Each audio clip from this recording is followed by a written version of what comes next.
Hi. Today we're going to read The School by Barthelme.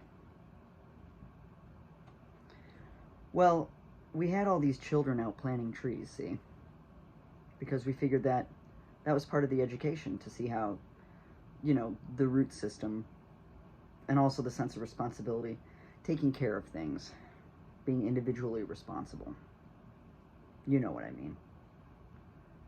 And the trees all died. They were orange trees. I don't know why they died, they just died. Something wrong with the soil possibly, or maybe the stuff we got from the nursery wasn't the best. We complained about it. So we've got 30 kids there. Each kid had his or her own little tree to plant, and we've got these 30 dead trees. All these kids looking at these little brown sticks. It was depressing. It wouldn't have been so bad, except that just a couple of weeks before the thing with the trees, the snakes all died. But I think that the snakes, well, the reason that the snakes kicked off was that, you remember the boiler was shut off for 4 days because of the strike, and that was explicable. It was something you could explain to the kids because of the strike. I mean, none of their parents would let them cross the picket line, and they knew there was a strike going on and what it meant. So when things got started up again, we found the snakes, and they weren't too disturbed. With the herb gardens, it was probably a case of overwatering, and at least now they know not to overwater. The children were very conscientious with the herb gardens, and some of them probably, slipped a little water when we weren't looking, or maybe, well, I don't like to think about sabotage, although it did occur to us. I mean, it was something that crossed our minds. We were thinking that way probably because before that, the gerbils had died, and the white mice had died, and the salamander. Well, now they know not to carry them around in plastic bags. Of course, we expected the tropical fish to die. That was no surprise. Those numbers, you look at them crooked and they're belly up on the surface. But the lesson plan called for a tropical fish input at that point. There was nothing we could do. It happens every year. You just have to hurry past it. We weren't even supposed to have a puppy. We weren't even supposed to have one. It was just a puppy the Murdoch girl found under the Gristol's truck one day, and she was afraid the truck would run it over when the driver had finished making his delivery, so she stuck it in her knapsack and brought it to school with her. So we had this puppy. As soon as I saw the puppy, I thought, oh Christ, I bet it'll live for about 2 weeks. And then, that's what it did. It wasn't supposed to be in the classroom at all. There's some kind of regulation about it, but you can't tell them they can't have a puppy when the puppy is already there, right in front of them, running around on the floor and yapping. They named it Edgar. That is, they named it after me. They had a lot of fun running after it and yelling, "Here, Edgar, nice Edgar." Then they'd laugh like hell. They enjoyed the ambiguity. I enjoyed it too. I don't mind being kidded. They made a little house for it in the supply closet and all that. I don't know what it died of. Distemper, I guess.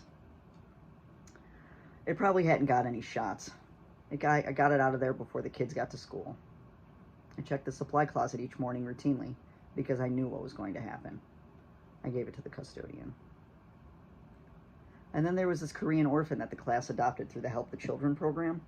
All the kids brought in $25 a month. That was the idea. It was an unfortunate thing. The kid's name was Kim, and maybe we adopted him too late or something. The cause of death was not stated in the letter we got. They suggested we adopt another child instead and sent us some interesting case histories, but we didn't have the heart. The class took it pretty hard.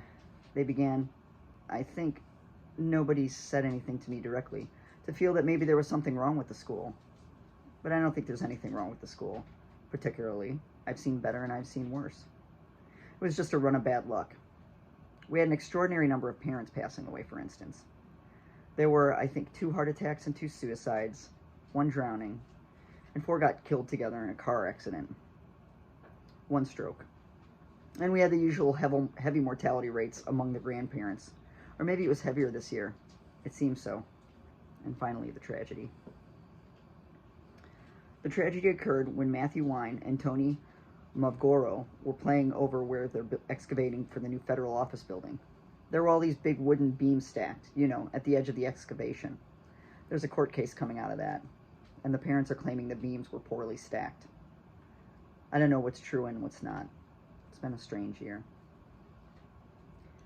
I forgot to mention Billy Brandt's father, who was knifed fatally when he grappled with a masked intruder in his home. One day, we had a discussion in class. They asked me, where did they go? The trees, the salamander, the tropical fish, Edgar, the papas and mamas. Matthew and Tony, where did they go? And I said, I don't know. I don't know. And they said, who knows? And I said, nobody knows. And they said, is death that which gives meaning to life? And I said, no. Life is that which gives meaning to life. And they said, but isn't death, considered as a fundamental datum, the means by which the taken for granted mundanity of the everyday may be transcended in the direction of... I said, yes, maybe. They said, we don't like it. I said, that's sound. They said, it's a bloody shame. I said, it is. They said, will you make love now with Helen, our teaching assistant, so that we can see how it is done? We know you like Helen. I do like Helen, but I said that I would not. We've heard so much about it, they said, but we've never seen it. I said I would be fired and that it was never, or almost never, done as a demonstration. Helen looked out the window. They said, please, please make love with Helen. We require an assertion of value. We are frightened. I said that they shouldn't be frightened, although I am often frightened, and that there was value everywhere. Helen came and embraced me. I kissed her a few times on the brow. We held each other. The children were excited. Then there was a knock at the door. I opened the door, and the new gerbil walked in.